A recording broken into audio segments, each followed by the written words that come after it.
오늘 우리에게 주시는 하나님의 말씀은 로마서 8장 12절부터 17절까지 말씀입니다. 제가 가지고 있는 성경으로는 신약성경 249페이지 로마서 8장 12절부터 17절까지의 말씀을 저와 여러분이 한 절씩 교독하시고 마지막 절은 함께 봉독하겠습니다.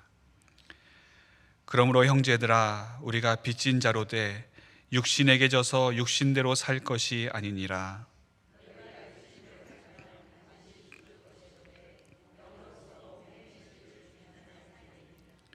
무릇 하나님의 영으로 인도함을 받는 사람은 곧 하나님의 아들이라.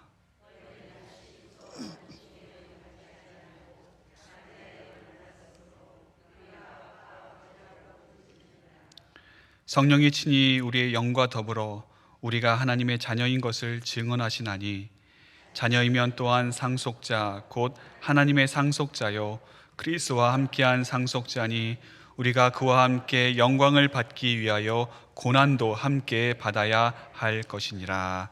아멘.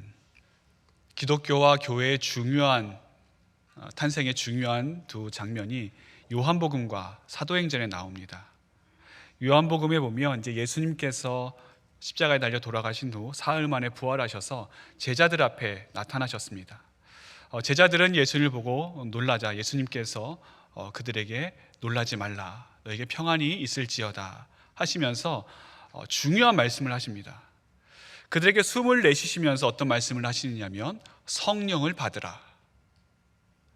이어서 사도행전에는 이제 제자들이 예수님께 묻습니다. 주께서 나라를 회복하심이 이때니까. 그러자 예수님께서는 그들의 이야기를 들으시고, 때와 시기는 너희가 알 바 아니다. 그것은 하나님 아버지께 달려있으니 너희가 알 바 아니요 오직 성령이 너희에게 임하시면 너희가 권능을 받고 온 예루살렘과 유대와 사마리아와 땅끝까지 이르러 내 증인이 되리라. 그렇게 말씀을 하셨습니다. 이 두 장면을 보면 교회와 기독교가 어디 위에 세워졌는지 우리가 잘 알 수 있습니다. 교회와 기독교가 세워지는데 결정적인 역할을 하신 분은 성령님이십니다. 성령님은 우리가 믿는 삼위일체 하나님 중에 한 위를 담당하시고, 또 우리 가운데 하나님의 역사를 이루어 가시는 분이 바로 성령님이십니다.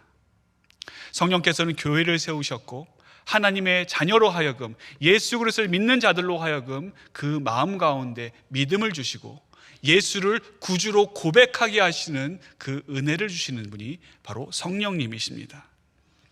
그렇기 때문에 우리는 성령의 도우심이 어떠한 한순간 또는 어떠한 일에만 필요한 것이 아니라 매 순간순간마다, 우리가 숨쉬고 살아가는 모든 시간마다 성령님의 도우심이 필요하고 성령님의 인도하심이 필요한 것입니다. 로마서 8장은 이 성령님에 대해서 전체적으로 이야기를 하고 있습니다. 그 중에서 우리가 읽은 12절에 보시면 이 빛과 관련해서 성령의 역사를 이야기를 합니다. 요즘은 많이 이제 없어졌는데 예전에는 외상장부라는 게 있었습니다. 그래서 가게마다 이제 외상을 달고 이제 돈이 생기면 갚는 거죠. 근데 그 외상이 다 뭡니까? 그게 다 빚입니다. 제가 아는 지인분 중에 젊었을 때 카드 빚을 아주 크게 진 분이 있었습니다. 젊은 나이에 이 카드 무서운 줄 모르고 막 쓰다가 카드 빚을 갚을 날이 다가오게 되면 이게 힘들어지는 겁니다. 원래 그분이 이제 인상도 좋고 또 평소에 밝은데 이 점점 카드 빚을 갚을 날이 다가오게 되면 얼굴이 어두워지고 사람이 의기소침해지는 것을 보면서 빚이라고 하는 게 정말 무서운 것이구나라고 하는 것을 다시 한번 크게 깨닫게 되었습니다. 빚은 우리를 올가맵니다. 그래서 빚을 진 사람에게 빚을 준 사람은 당당하게 나가지만 빚진 사람은 빚을 준 사람 앞에서 쩔쩔맬 수밖에 없습니다. 빚이 크면 클수록 어떻게 됩니까? 더 그 사람의 노예로 살아갈 수밖에 없는 것입니다. 빚은 강제성이 있습니다. 힘이 있습니다. 그래서 빚을 준 사람으로 하여금 마음대로 살지 못하게 하고 그리고 살면 살수록 점점 뭔가 무게만 더해지게 되는, 부담만 지어지는 것이 빚이 가지고 있는 그 무서움입니다.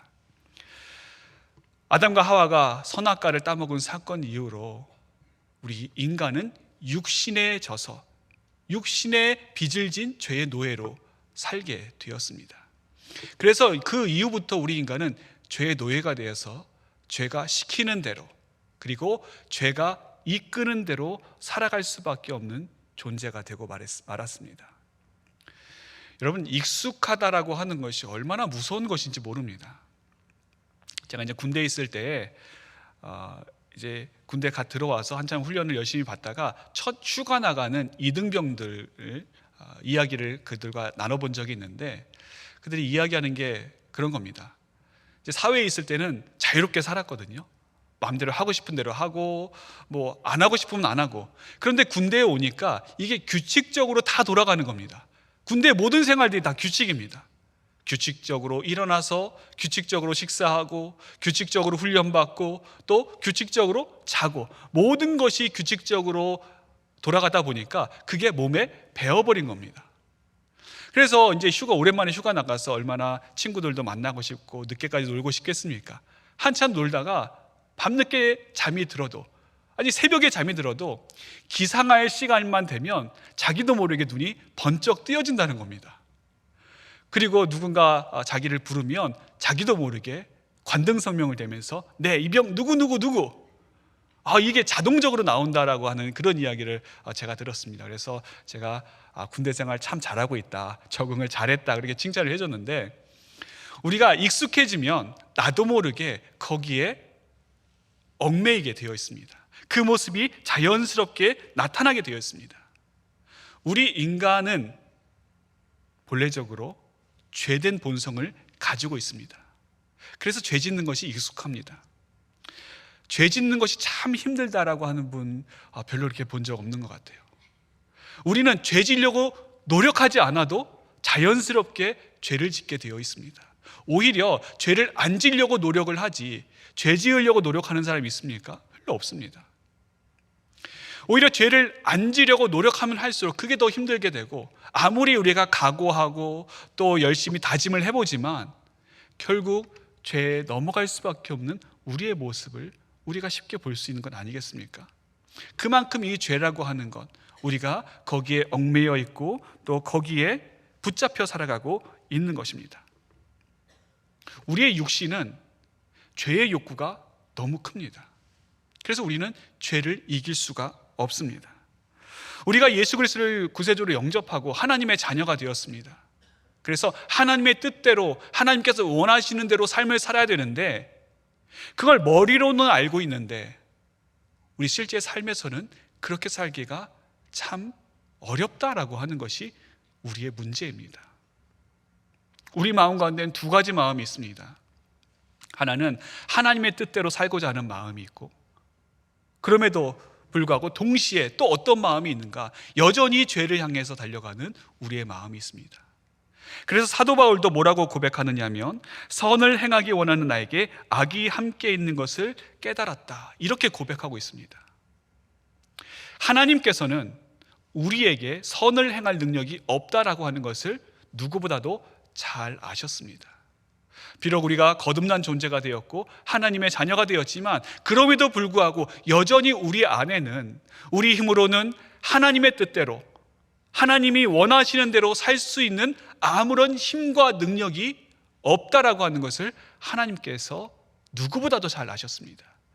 그렇기 때문에 우리에게 누굴 보내주십니까? 하나님의 영, 성령님을 우리에게 보내주신 겁니다. 우리가 하나님의 뜻대로 살 수 있는 것은 우리의 힘과 다짐과 어떠한 자격으로 되는 것이 아닙니다. 우리가 각오하고 열심히 결심하고 그런다고 되는 것이 아니라, 하나님께서 우리에게 보내주신 성령 하나님으로 말미암아 우리가 하나님의 자녀로서 하나님께서 원하시는 삶을 하나님의 뜻대로 살아갈 수가 있는 것입니다. 그렇기 때문에 오늘 우리에게 무엇이 필요합니까? 성령님의 임재가 필요합니다. 성령님의 권능이 필요합니다. 성령님의 역사하심이 우리 삶 가운데 능력으로 나타나는 그 은혜가 우리에게 필요한 것입니다. 우리의 문제는 죄 짓는 것만이 아닙니다. 죄 앞에 설 때마다 우리가 참 무기력하다라고 하는 것을 느끼는 것이 더 문제입니다.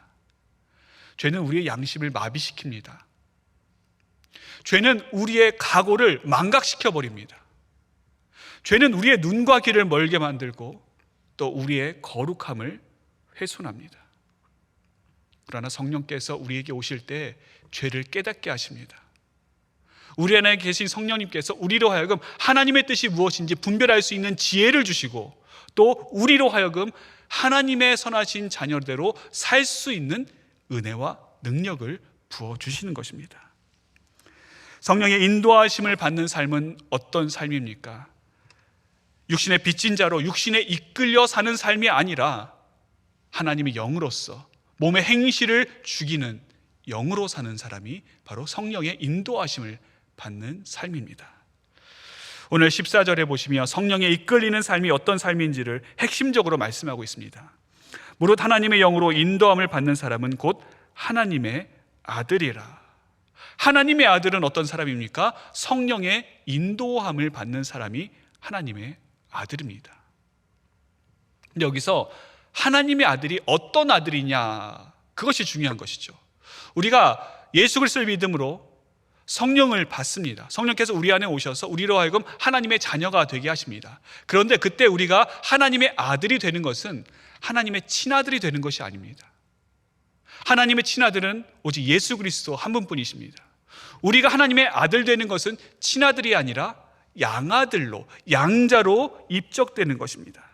그래서 15절에 보시면 우리가 양자의 영을 받았다, 이렇게 말씀하고 있습니다. 양자는 어떤 사람입니까? 원래는 아버지 아들이 아닙니다. 원래는 아버지와 전혀 남남이고 아무 상관이 없는 사람입니다. 그런데 아버지가 이 아이를 자신의 자녀 삼아줬기 때문에 부모의 선택에 의해서 그 집의 아들이 된 것입니다. 어떠한 자격이나 요건이 아니죠. 이 아이가 어떤 아이인지 부모 입장에서 어떻게 알겠습니까? 누가 보장하겠습니까? 그럼에도 불구하고 부모는 그 아이를 내 자녀로 삼겠다 선택하고 또 그 결정에 대해서 후회하지 않는 것입니다.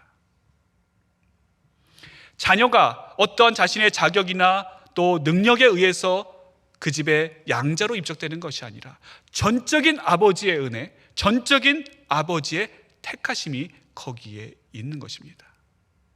우리도 마찬가지입니다.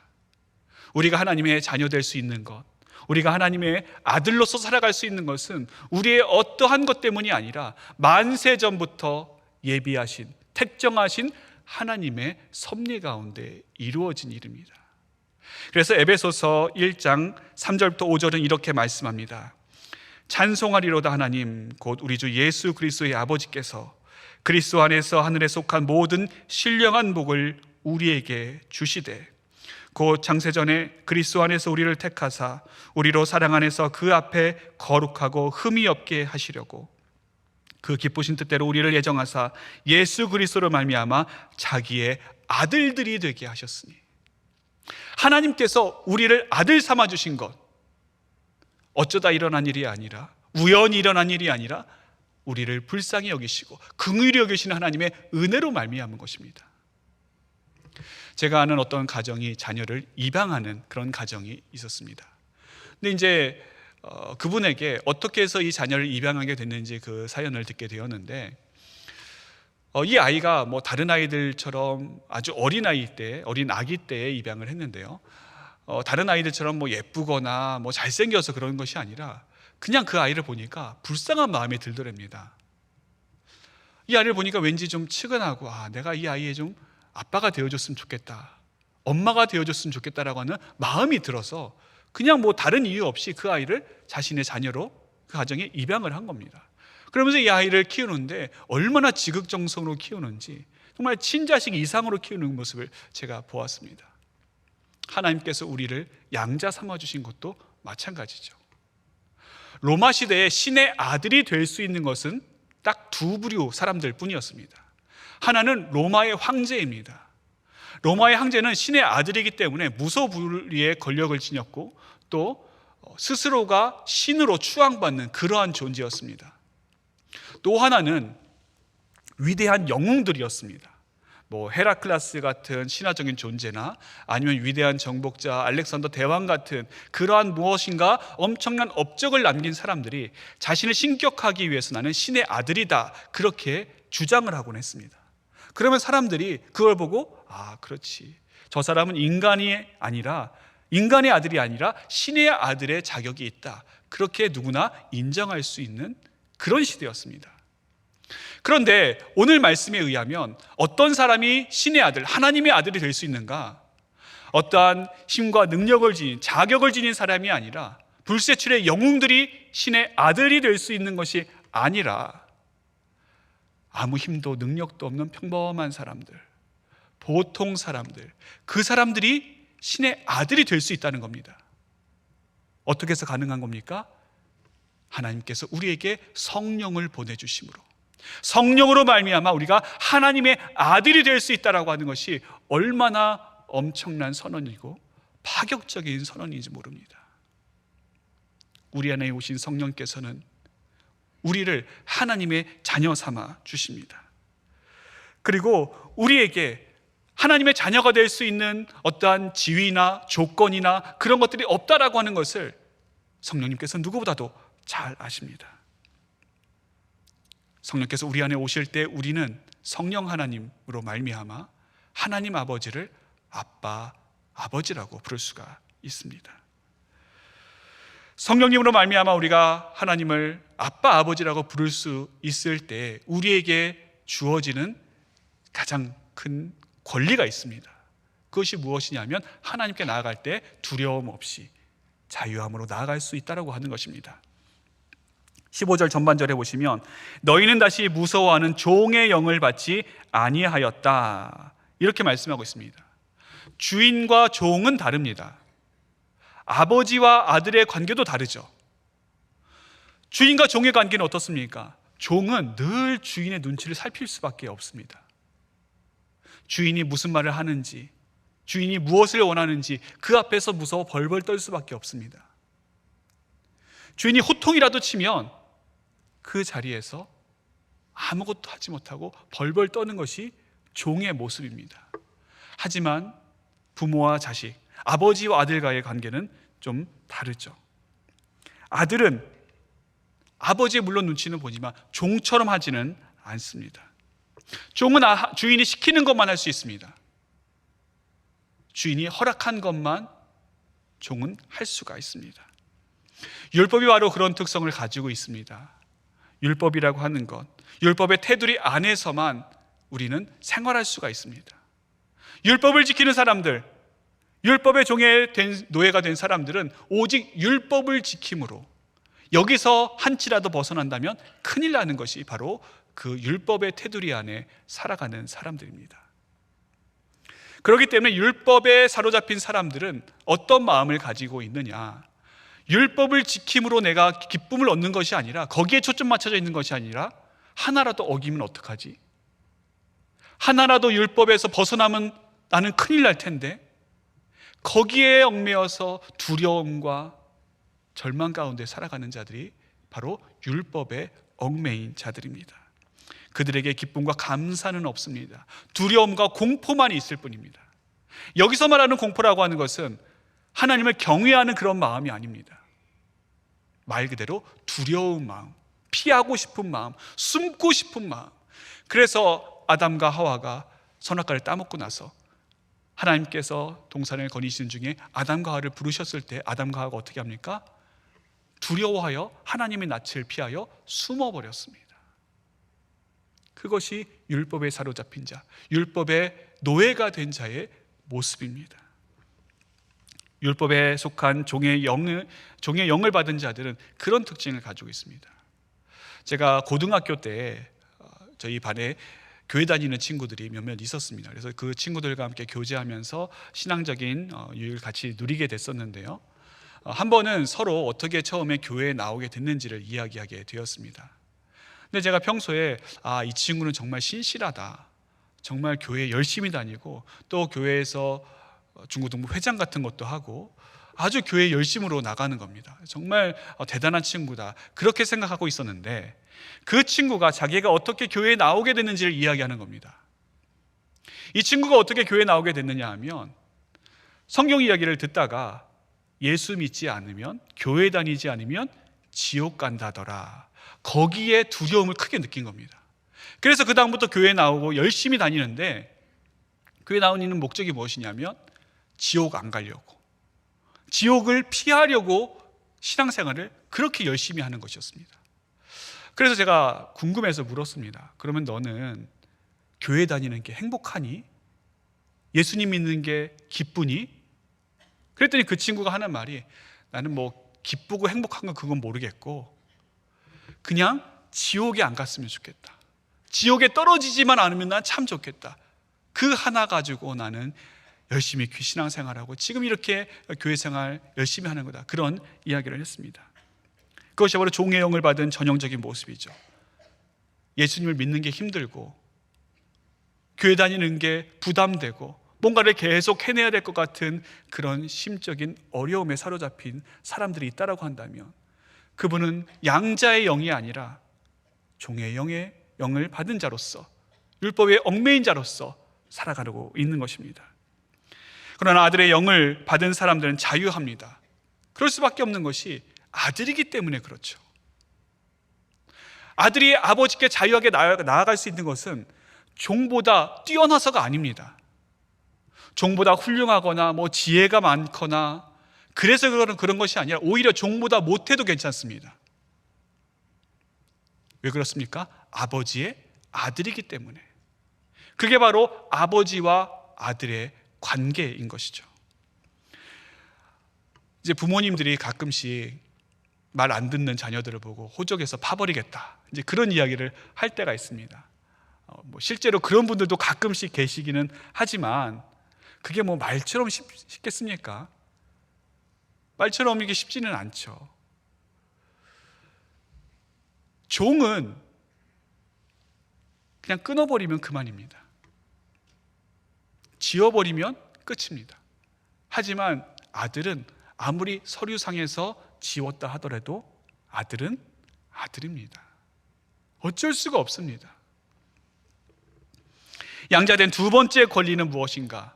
하나님의 상속자요 그리스도와 함께한 상속자가 된다, 그렇게 말씀을 하고 있습니다. 그래서 17절에 보시면 자녀이면 또한 상속자 곧 하나님의 상속자요 그리스도와 함께한 상속자니 우리가 그와 함께 영광을 받기 위하여 고난도 함께 받아야 할 것이니라. 여기 상속자라고 하는 말이 헬라어로 클레로노모이라고 하는데, 이 클레로노모이는 법적인 상속인을 의미합니다. 즉 여기서 말씀하시는 것은 법적인 효력을 가지고 있다라고 하는 것은 매우 의미 있게 강조하는 그런 뜻을 가지고 있습니다. 우리가 하나님의 상속자로서 하나님으로부터 물려받는 것이 무엇입니까? 하나님 나라, 천국을 물려받습니다. 또한 하나님의 선물을 물려받고 하나님의 약속을 물려받고 하나님의 은혜와 사랑을 물려받고 하나님의 영광을 물려받습니다. 쉽게 말해 하나님의 모든 것을 우리가 상속받는 것이 클레로노모이, 하나님의 상속자요 그리스도와 함께한 상속자라고 성경은 말씀하고 있습니다. 누구와 함께 이것을 상속받습니까? 하나님의 친아들 예수 그리스도와 함께, 예수 그리스도와 함께한 상속자로 우리가 공동 상속을 받는 겁니다. 그런데 이제 여기에서 우리의 마음을 좀 불편하게 하는 부분이 있습니다. 그것이 무엇이냐면 하나님의 상속자로서 우리가 하나님의 영광을 물려받는 것, 하나님의 선물을 물려받는 것, 하나님의 좋은 것들을 물려받는 것은 참 우리의 마음을 편안하게 하는데, 이 뒤에 무엇도 함께 물려받아야 된다고 이야기합니까? 고난도 함께 받아야 할지니라. 이 고난이라고 하는 말이 우리의 마음을 참 어렵게 만들죠. 믿는 자들이 당하는 고난에 대해서 이것을 어떻게 해석할 것인가, 어떻게 우리가 받아들일 것인가라고 하는 것은 오랫동안 우리 믿는 자들이 가지고 있었던 난제 중에 난제였습니다. 어떤 사람들은 내가 받는 고난, 내가 지금 당하는 이 어려움이 혹시 천벌은 아닌가, 하나님께서 나를 혼내시기 위해서, 나를 징벌하시기 위한 그런 징계는 아닌가, 그런 생각을 가질 때가 있습니다. 또 심지어 어떤 분은 다른 사람들이 당하는 고난을 두고서 손가락질하면서 하나님께 저주받아서 저런 어려움을 당하고 저런 고난 속에 처해 있다, 그렇게 이야기하는 분들도 있습니다. 여러분, 우리가 하나님의 양자가 아닐 때는 그럴 수 있습니다. 하지만 우리가 하나님의 양자된 이상 우리가 받는 고난은 하나님의 양자로서 받는 고난입니다. 하나님께서 우리를 버려두시고 하나님께서 우리를 멀리하시고 하나님께서 우리를 끊어내신 가운데 받는 고난이 아니라 하나님의 자녀된 가운데 하나님께서 우리와 함께 하시고 우리와 동행하시고 우리의 아버지 되신 가운데 받는 고난이 바로 오늘 본문에 나오는 고난이다라고 하는 것입니다. 그런 점에서 볼 때 우리는 죄의 자녀로서가 아니라 하나님의 자녀로서 고난에 참여하게 됩니다. 우리는 천벌이나 저주가 아니라 하나님과 함께 그리스도와 함께한 상속자로서 내가 당하는 고난을 우리가 바라보게 되는 것입니다. 이 고난을 통해 우리는 하나님의 영광을 위해 살아가게 됩니다. 이 고난을 통해 우리는 하나님의 영광으로 나아갈 수가 있습니다. 우리가 고난을 받을 때 그러기 때문에 어떻게 이 고난을 이길 수 있는 겁니까? 하나님의 상속자로 이길 수 있는 겁니다. 이것을 성령께서 도우시고 성령께서 이루어 가십니다. 심하고 어려운 박해 속에서 정말 믿음의 뿌리까지 흔들리고 있었던 고린도 교회 성도들에게 사도 바울이 고린도후서 4장 17절과 18절에 이렇게 이야기합니다. 우리가 잠시 받는 환난에 경한 것이 지극히 크고 영원한 영광에 중한 것을 우리에게 이루게 함이니 우리가 주목하는 것은 보이는 것이 아니요 보이지 않는 것이니 보이는 것은 잠깐이요 보이지 않는 것은 영원함이라. 상속자로 받는 고난, 그리스도와 함께한 하나님의 상속자로 받는 우리의 고난은 최종적인 승리와 영광을 얻기 위한 준비 과정입니다. 이것이 우리 인생을 끝나게 하고 우리를 절망과 좌절의 구렁텅이로 몰아넣는 그런 과정이 아니라, 그런 고난이 아니라 우리를 하나님의 놀라운 영광 가운데로 이끌어가는 그 고난임을 사도 바울은 이야기하고 있는 것입니다. 그렇기 때문에 우리가 고난을 당할 때 그 눈에 보이는 고난에 초점 맞출 것이 아니라 그 고난 너머에 있는 눈에 보이지 않는 하나님의 주권, 눈에 보이지 않는 하나님의 섭리, 눈에 보이지 않는 하나님의 놀라운 은혜와 사랑, 그것을 우리가 인식할 때 내가 지금 당하는 고난을 바르게 해석할 수가 있는 것입니다. 우리는 우리의 죄 때문에 하나님을 우리의 아버지라고 부를 수가 없습니다. 그러나 성령께서는 우리로 하여금 하나님을 아버지로 고백하게 하십니다. 우리 안에 계신 성령께서 우리로 하여금 우리의 입술로, 우리의 심령으로 하나님을 나의 아버지로, 예수 그리스도를 나의 구세주로 고백하도록 도와주시고 힘을 북돋아 주십니다. 성령이 이끄는 삶은 하나님의 아들 된 삶, 하나님의 자녀로서 살아가는 삶입니다. 사랑하는 성도 여러분, 오늘 우리에게 주신 귀한 이 말씀을 통해서 내 안에 계신 성령님을 의지하면서 언제 어디서나 성령의 충만함을 간구하며 하나님께 나아갈 때는 그 성령님의 힘입어서 담대하게 자유함으로 나아가는 우리가 되어야 하는 것입니다. 또한 우리에게 주신 성령의 그 놀라운 능력으로 말미암아 주님과 함께 우리에게 주어진 삶을 기쁨으로 또 기대로 무엇보다도 감사함으로 걸어가는 우리 모든 하나님의 백성들이 되어야 할 것입니다. 기도하겠습니다. 하늘에 계신 우리 아버지여, 이름이 거룩히 여김을 받으시오며 나라의 마옵시며 뜻이 하늘에서 이룬 것 같이 땅에서도 이루어지이다. 오늘날 우리에게 일용할 양식을 주옵시고 우리가 우리에게 죄 지은 자를 사하여 준 것 같이 우리 죄를 사하여 주옵시고 우리를 시험에 들게 하지 마옵시고 다만 악에서 구하옵소서. 대개 나라와 권세와 영광이 아버지께 영원히 있사옵나이다. 아멘.